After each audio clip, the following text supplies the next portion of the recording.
is, running it down on these niggas. Sex, drugs, money, and murder, my nigga. You know how we did it, my nigga. Still be painting them bitches, my nigga. Ripping that roll, fucking your bitches. Sex, drugs, money, and murder. Sex, drugs, money, and murder. Sex, drugs, money, and murder. Sex, drugs, money, and murder. Niggas, they never will hurt you. Niggas, they never will hurt you. Sex, drugs, money, and murder. Sex, drugs, money, and murder. Got the traps right, understand how to get that. Ran down on them niggas with a flip back, knew and prosecutors call one of the most notorious murderers to walk the streets of D.C. was sent to prison today. Sean Branch was sentenced for first-degree murder and related gun charges. As Joe Krebs reports, getting this far in the Branch case has proved to be a challenging task. Police and prosecutors say Sean Branch is a violent man. Sean, man, how was the relationship with WP? Wayne Perry, how you had a relationship with Wayne Perry if everybody feared him? Wayne still got a lot of love in the city. I know you and WP had a relationship, man. Yeah, we was cool. You know what I mean? We was cool, man. I wouldn't say that was my man or nothing, but yeah, you know, it was a mutual level of respect there. You know, I knew how he got down. He knew how I got down, right? And you know, he knows that I'm not gonna hesitate to clear. I'm gonna clean your attic out.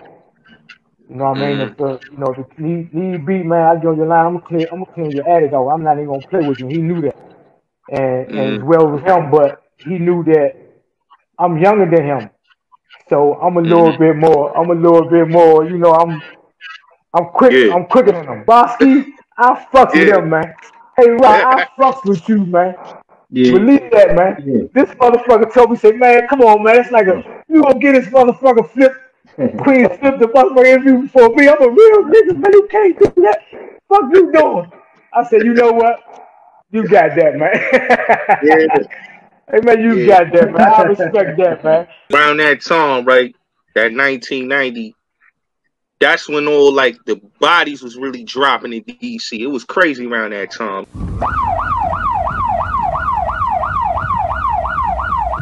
I just pray constantly for all the children. I do.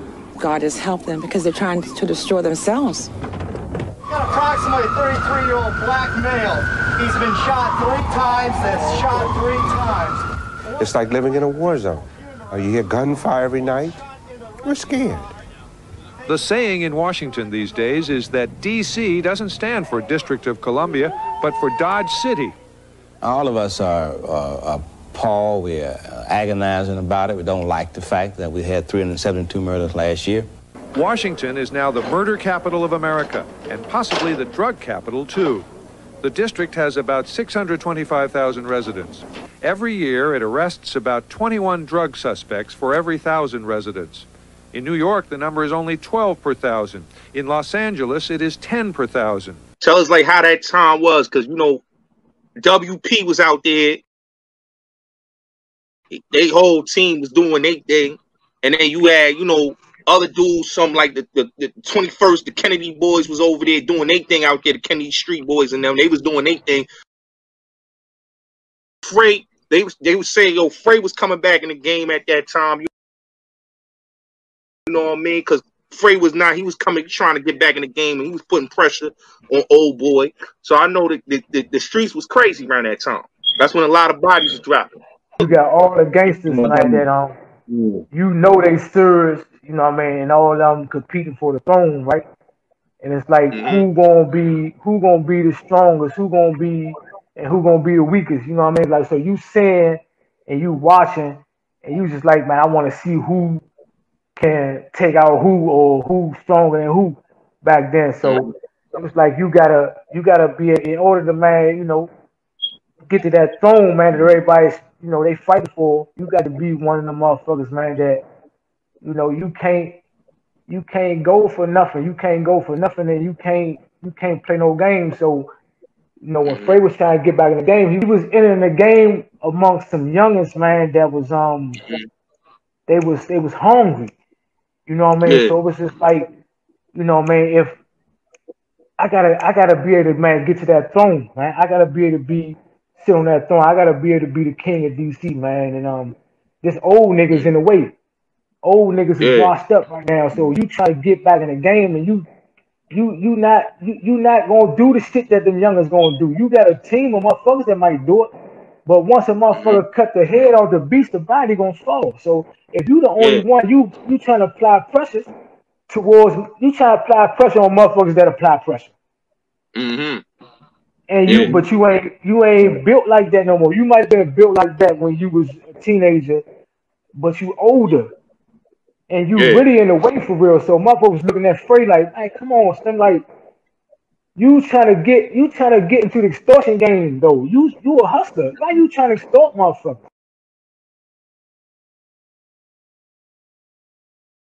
Yeah. That ain't your element. That's not your element right there. So man, come on, man. Like you getting in the way now. So motherfuckers like, oh man. Frey trying to do too much, man. You know what I mean? So it got ugly for him. Yeah. Oh, how was your relationship with Tony? What's Tony? Tony Lewis. I didn't meet Tony on the street. I didn't have a relationship with Tony. You know what I mean? Okay. Tony was different. He moved different than Ray. You know what I mean? Ray back then, Ray was my man. Tony come out of Cornell's crew. What's your relationship with Big G, man?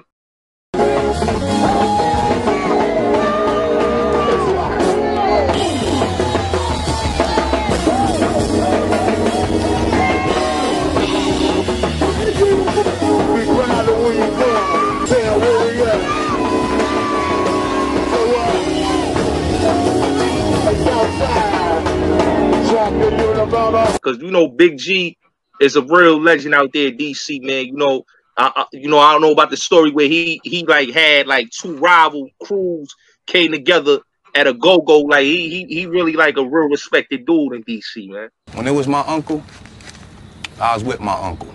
When it was Marlo, I was with him. But now, nigga,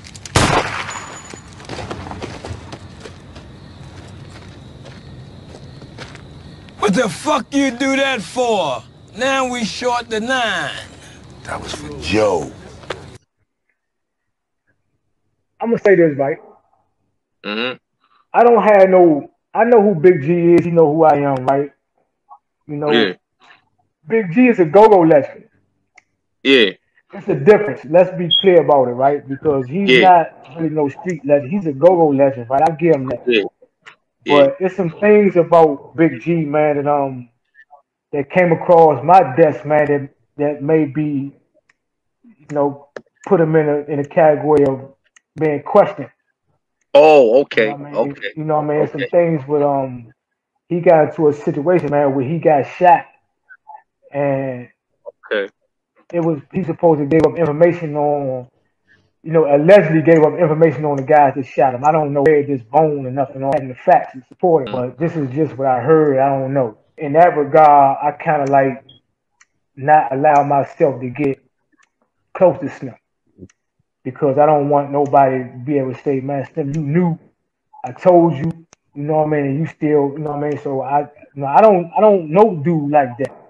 You know what I mean? I know a couple of my motherfucking partners, they know who he is. They've been dealing with him in that go-go shit for a minute while I was locked up.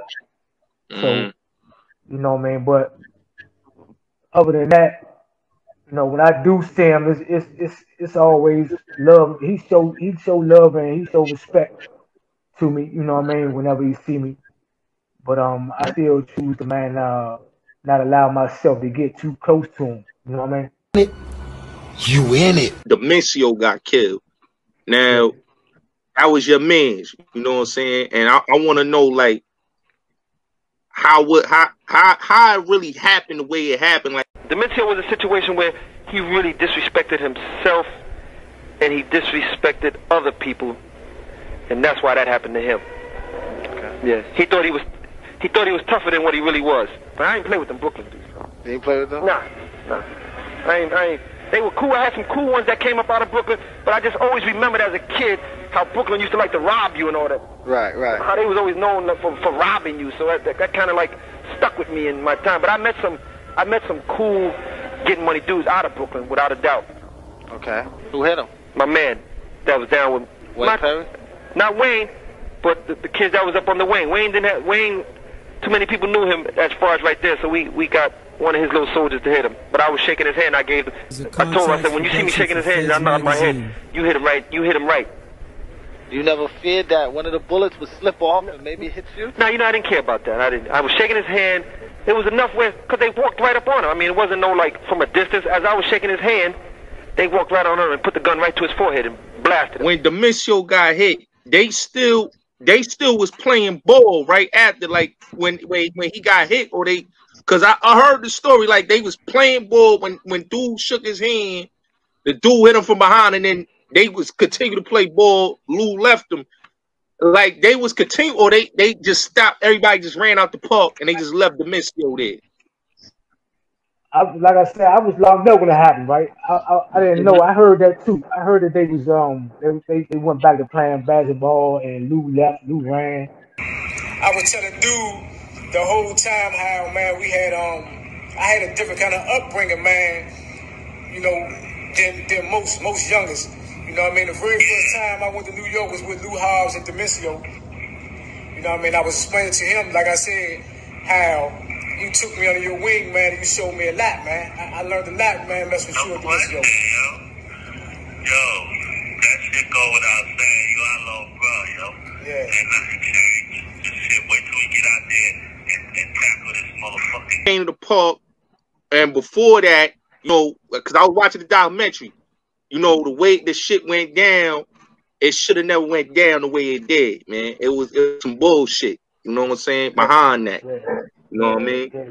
I was locked up at the time, man. I was over to jail at the time when it happened. And I was on my way home. Actually, I was on my way home and shit. I had probably came home probably maybe 3 weeks, maybe a month after that, right? And what I had got when it first happened, that was about a bride. It was about Poe's wife or some shit.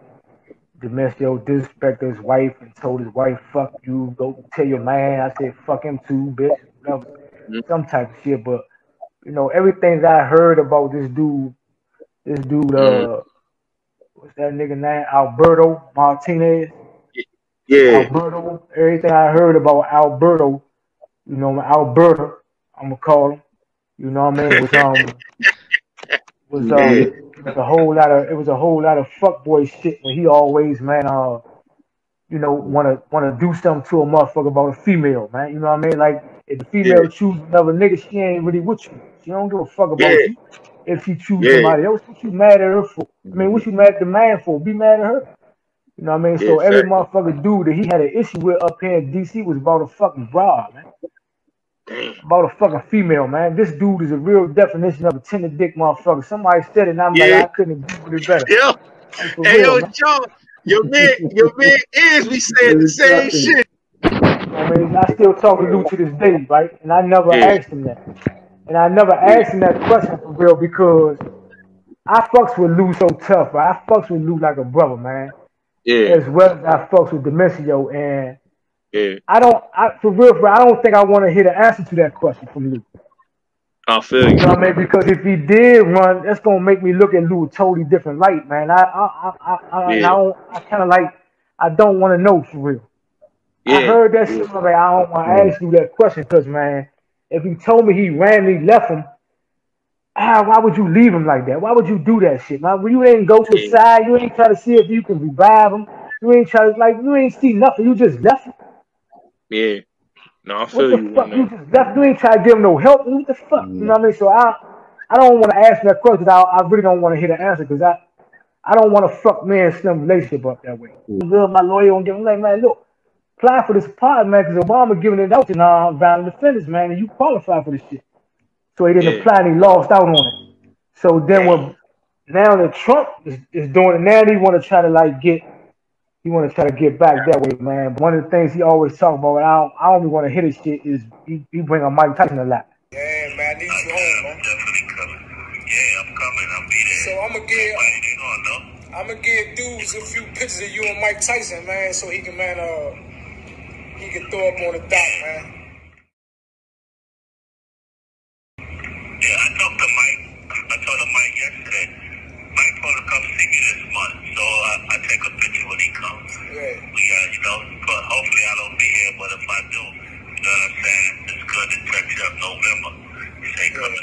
one of the things he always talk about, and I don't want to hit his shit, is he bring up Mike Tyson a lot. I respect how Mike kept it real with you, man, throughout your bit, man. Hell yeah, I just go to Indiana. Yeah, I know that's your man. The motherfucker, man, I'm flying a coop. I went to the motherfucker. The minute he said, yo, I'm coming home this day, I called Peter and told Peter, yo, Mike get ready to come home, motherfucker. I don't want nothing. I just want to get my shit done this month. Because that's the law. So he said, yo, all right. He got me in a three-way with the motherfucking DEA. They recorded 9 of my calls, and then the last call, I just said, all right, bring the work. Where you at? He said, DC. I ran out of that motherfucker. I ain't been home since. That's crazy. And Teddy Riley, you know, them is men, so, and they fuck with him tough. So he always like, yeah, Teddy Riley gonna make sure he good. So when I was in the process, you know, I was looking for, you know, an investor, man, for the budget for the film, from turn my book into a film. You know, he had me call Teddy Riley. Teddy Riley sold me all these dreams, man. Yeah, I'm gonna plug you in. I got you. I'm gonna look out for you. I ain't heard shit from Teddy Riley since. You know what I mean? But I knew that it wasn't gonna work out because Teddy Riley not in the film business. You in the music. You know what I mean? Like, if you want to invest, you want to help me out with a budget so I can get this shit started, get this project started. Cool, but I know that that's not his field right there. Yeah. You know what I mean? So he probably like, I'm not trying to take a chance on what I don't know about or what I'm not in. Staying home when I heard what happened, you know, I immediately went to see Wayne. You know what I mean? I immediately went to see him, and but Slim never knew my relationship with D. You know what I mean? So when I asked him, like, man, Slim, what the fuck happened down there? Can you play one? He's like, man, he told me the little dude name did it. He said, man, I ain't do that. Shawty did that. You know what I mean? I'm like, oh, yeah. I'm like, damn. He said, yeah, that was Shawty where he said, man, yeah, you know, Poe put a couple dollars in his hand and gave Shawty green light. Like, yeah, handle that. And Shawty was, you know, he jumped out there and did it. And Shawty ended up getting this motherfucker attic cleaned out later. Yeah. I don't want to ask that question. I really don't want to hear the answer because I don't want to fuck me and Slim relationship up that way. You gotta definitely say free Lou Hobbs, man. Let's get Lou Hobbs home, man. You know what I mean? Man. Free Lou Hobbs, man. All the other real men, man. How you feel about Alpo running the streets right now? How you feel about that, man? Alpo, man, they branded this dude so well, right? With this movie Paid in Full, man, and all these other interviews and all this shit, man, and they glorified him to the point, man. They kind of made this dude, you know, a celebrity in a way. You know what I mean? And a lot of youngers, man, they hear about the stories, man, you know, the money that he got, the work that he may have put in, or whatever, man, and they idolize that shit and they look past the rat shit. Some of them. You know what I mean? This is what I believe, my personal opinion. I believe they look past the rat shit because, you know, of the movie Paid in Full. But I'm struggling, I'm fighting, and I'm, you know, digging my claws in the surface to try to get a movie out about my story, and here it is, I'm getting all this resistance. You know what I mean? But they quick to put these stories out about these rats. They kind of put them on a level now of a celebrity. You know what I'm saying? And you know, but the street dudes, man, that from that era in time, man, they're still walking around. If they are embracing this dude, man, then they got their principles got to be checked too. Because, man, if you come out that era and you say you was about that business and you lived your life according to certain rules and ethic codes and things of that nature, man, and you still see this dude and you ain't trying to, you know, a lot of them old dudes from that era, they ain't trying to do nothing because them niggas ain't trying to go to jail. Niggas too old to go to jail now. You know what I mean? Niggas not trying to do no motherfucker bit. You know what I mean? So they say, fuck it, man. Like, leave that shit to the younger generation to handle. And the younger generation ain't gonna do it because they're like, fuck that. This y'all situation. Right? Y'all situation. I'm not doing that shit for y'all niggas. Fuck that. So that's why these niggas able to walk around the streets of Harlem that way, because the older niggas that come out that early time, the niggas ain't trying to do nothing, man. They ain't trying to do nothing. And if Alpo hear them niggas try to do something, he probably get something done to them. Who knows?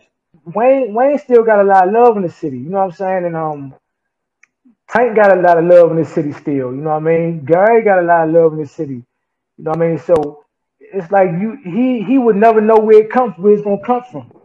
He would never know. So if he was to try to, put his footprints on his pavement again in Washington, and motherfuckers in the streets here that he here, they gonna start looking for him. They gonna look for him, man. They gonna look for him, man. They gonna till they find his ass, man. They gonna put his ass in the dirt. Wayne Perry on that 25-year bid. Nah, I met him before that. I met Wayne before that. Before when I went in 88 and 88 as a juvenile and some short shit. And I met him then, and I came home.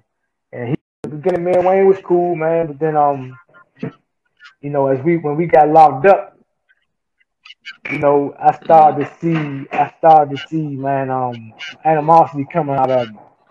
You know what I mean? First when the Washington Post ran an article on me on the front page of the Post. I wish I had it so I could show it to you, my hand. But that's when they labeled me the Teflon suspect, right? And it was a big newspaper spread on the front page of the Post, not the Metro section, but the front page. And I wanted to be clear that, and I say this all the time, I did not give myself that Teflon name. I ain't do that. I don't nickname myself, you know what I mean? So the Washington Post gave me that name. And when he seen it, and we was on the block together, we was in a hole, actually. And when I showed him the paper, I'm like, damn, so you see this shit? You see how these people playing dirty with me? Man, they trying to convict me through the media. And I seen the look on his face like, I'm like, man, you can have this attention. I don't want it. You know what I mean? I'm not the type of motherfucker to glorify my lifestyle. Like I like to move in the shadows, man. I play the dark. You know what I mean? And I don't want this limelight for the line of work I'm in. I don't need it. So I'm like, you can have this shit. You know what I mean? I could see the look on his face that he like, damn, that's supposed to be me type shit. It was a female that he was dealing with that we was cool. Me and this particular female, and the female told him that she wasn't going to sever ties with me as her friend, no matter who she dealt with, and he felt some kind of way about it. You know what I mean? So he started to whisper to her mother about my relationship with her, and it got back to me. So that's how I knew, you know what I mean, that Slim, man, he really didn't have my best interest at heart. He didn't fuck with me the way he portrayed he did. And from there, I had to sever ties from my, I let him know we talked. I let him know what I found out. I'm like, man, from this day forward, man, I ain't fucking with you. I ain't fucking with you. And if it ever come time, and he'll tell you. I mean, I don't know if he'll tell you now or not, but who knows? But I'm telling you, you know what I mean. But I let him know, like, if it ever came a time, man, where I felt as though, man, you was really trying to, you know what I mean, backdoor me. I'm gonna come through the basement. I'm gonna come through the attic. I'm gonna come through the side door, the windows, whatever motherfucker way I can get you. You know what I mean? And that's what it was. So that from that time, that's when, man, me and Slim kind of read that As Is magazine. Yeah. Tawala, with the girl Tawala put the letter in there, right? Yeah, it's right. I see that.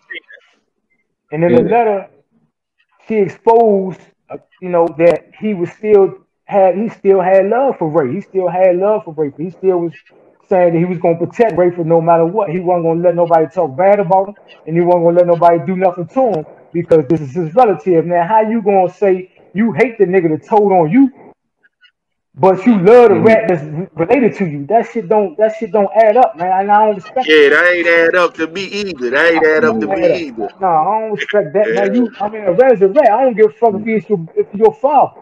Exactly. You know what I mean? Like, if he told on nigga got nigga 100 years, then he get what all other rats deserve. You can't say, man, I'm gonna protect this one because he's from kin of me, but I'm gonna smoke that one because he told on me. Fuck no. So when I read that article, I'm like, man, this dude here ain't, you know what I mean? He not like me. I'm like, and I don't like to do this shit, right? I don't like to say what type of dude I really am, but there's a lot of motherfuckers, man, that betray to be about that life. They really ain't. And them dudes is not like me. They don't live up to that code of honor. They not about that old murder life for real, man. Them dudes ain't gonna take no bullet before they tell. They gonna love, and they gonna hug these motherfucking rats that's related to them. And I don't respect that shit, man. You dig what I'm saying? I don't respect that shit. That's why I say, man, you know, man, these dudes, man, I really feel like I'm from somewhere else, man, because a lot of these dudes ain't cut from my cloth, man. I ain't even gonna say I'm not cut from the cloth, man. You hear me, Rob? I'm not cut from the cloth. I am that cloth, bro. Okay. Straight up, man. All these other niggas cut from my cloth, man, because I ain't fool. I ain't got a scratch nowhere on my arm. So you cut from my cloth for real. You dig what I'm saying? Fact. These dudes they ain't like me. Had a relation with Wayne Perry if everybody feared him.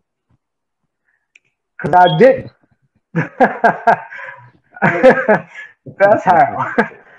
You know what I mean? Man, I don't fear no motherfucker body, man. You know what I mean? Especially not Wayne. But I mean, for the ones that fear him, man, it is what it is. But I was never that type of motherfucker. And you know, me and Wayne we started building on a relationship way before a lot of that shit went on with them. You know what I mean? And I think I was probably doing my thing on that level before him. You know what I mean? He started really doing this thing like that. You know, because Wayne was like he was robbing at first. You know what I mean? Like Wayne wasn't fucking with that too like that back then. He was. Did he ever tell you how this all started? How he got into this business? He told me about the first murder he ever did, but he was 14 years old. He said he walked with the guy down to this little mom and pop grocery store in the neighborhood and watched him walk into the basement. And as soon as his head got at the level that he could see, you know, just nothing but the back of his head, he pulled the gun out and emptied it into the guy's. I was fucking with that too before slimming the weight a little bit. You know what I mean? So, you know, I didn't fear Wayne, so he knew that, and everybody around us knew that. So that's how me and Slim had that relationship that way, because he knew that I wasn't gonna fold and I didn't fear him. Because I used to hear this shit a lot in the feds, right? When motherfuckers always ask me about WP, right? I'm like, y'all niggas don't have a motherfucker clue who y'all talking to, man. Like WP, like y'all for real, man. Like get the fuck out of here. I'm like, yeah, he did his thing, but man, come on, man, get the fuck out. Dude can't, man. He can't get to court with me, man. I mean, initially he's angry at me, and then all of a sudden he's Mr. Nice Guy again. That's when he told me that he had actually done 100 homicides. I mean, this guy, Wayne Perry, was considered the Michael Jordan of the murder game. With me, let's say. Yeah. You know what I mean? A motherfucker is 5'5", can't play a lick of basketball, but I'm trying to play with Mike. That's like putting Wayne on the court with me, man. Like, get the fuck out of here, man. He can't match up, man. He don't match up with me, man. Not at all. Is that true? Wayne Perry, I heard he used to sleep on his praise, like he used to sleep on, you know, he sleep near their houses. Chibi used to sit in the car for like 3 days on a person. You believe that? Is that true, what they said about him? If that's true or not, because I didn't sleep in the cars and none of that shit with him, so or sleep on the porches with him. But I don't know. So I don't know where they got that from, because I'm pretty sure Wayne wouldn't tell him. Hey, Sean, how that the interview, right? Because it's on YouTube. How did the Fed agent try to understand that? Because you was doing your own thing and you didn't have no ties with them dudes, but they try to link you with them cats. Like, how did you get linked? Motherfucker, O'Reilly, what's his name? Dan O'Reilly or some shit, man. He tried to put this scenario together as if me and Wayne conspired to commit murder, man. And if that was the case, man, if this, like when this visit that he talked about in this interview, when he's saying this conversation took place between me and Wayne, if you had any of that conversation on any type of surveillance audio, I would have been charged with conspiracy to commit murder. And like you said, man, all these dudes that they talking about, whether it's WP and Rayful, man, like them dudes in the end didn't stand. My homie told me the other day, and when he brought it to my attention, like, man, do you realize, man, that with all the dudes in that herb that had names, and you free, you made it back the right way.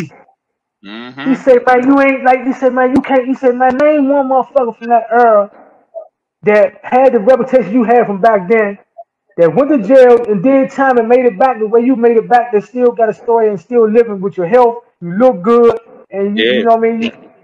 He said, man, you can't name one. Yeah. He said, he said, man, you like the diamond, you the diamond that's like motherfuckers that really can't, you know what I mean? Like you shining and the motherfuckers, they can't understand it. Yeah. They really can't understand like that. Yeah. They can't. I think motherfuckers really don't understand like when we say that how rare of a motherfucker, how rare it is to see a motherfucker of my ilk, right?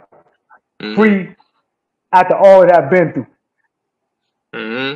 You the last of the dying breed, big bro. You really is the last of the dying breed coming out of DC, man. Yeah, it's funny, man. When I hear that shit, right? And I think back, I reflect on it myself. I'm like, damn, Pop dead, is back locked up, Tank dead, Big Head Gary dead, Boy Cobbs dead, his brother Cliff in the wheelchair. All these dudes is gone, bro. Yeah. All these dudes that was really in the streets, man, that had a name for themselves in the streets back then, man, is gone. They was dead or still alive. I kind of through Domenico. I met Domenico where I met Davon first. And I met Davon first, and man, them chopped it up. We had some wholesale 50 rocks. The motherfuckers like this, man. So I could take a 50 rock, chop it up, and get like 6, 7 20s out of it. So that's what I was doing. I was like flipping my money that way with him. I met Lou Domenico like around maybe the mid part of 85, late 85, going into 86. Maybe the mid part of 85, late 85, going into 86. Introduced to Lou. I told him what I was trying to do. He gave my first kid coke, man, at 16, man, and we sold every motherfucking ounce. We rocked up every ounce and got 120s out of it, right? You know, he gave me a kid coke for 16,000. We break the motherfucker down, 36 ounces, chop every motherfucking ounce up, 100 rocks. We getting $2,000 off each ounce. You know what I'm saying? So we getting 72,000 off a kid coke back then. This was like, and this was the 80s. You see what I'm saying? So 72,000 for a motherfucker at 16 years old was a lot of money back then. And all I gotta do is give him 6 numbers like that 3, maybe 4 times a week. 4 times a week. Tight with Ray, like before he did. How was the relationship with Ray? Like I told you, the temptation. You know, you got people every day, different people coming to me trying to hook up drug deals. And this is something that I can do and I know how to do. The relationship, we had a little brother, big brother relationship. As well. You know, I was on another side of the Northeast than him, so we didn't hang out much. But you know, he used to always pull me up, school me to shit. Like, man, I see you. This what you need to do. This what you don't need to do. If you do certain things, man, you can get a lot more money. If you cut off certain people and not let certain people, man, infiltrate your circle, you can get a lot more money fucking with me. So, you know what I mean? He you know, he put some shit in my hand. He fucked with me on a nice level and put me in a good position. But you know, once I got situated where I can do my own thing, he wasn't trying to man give me the product for the ticket that I wanted. Ever had a relationship with Waterhead, Bo? That's I mean, I didn't have a relationship with him, but you know, by me fucking with L.A. Roy, you know, I was young, man. So you know, that's how I met Bo through L.A. Roy and Mel Butler, a dude named L.A. Roy from Inglewood, who's a Crip. He's from Inglewood.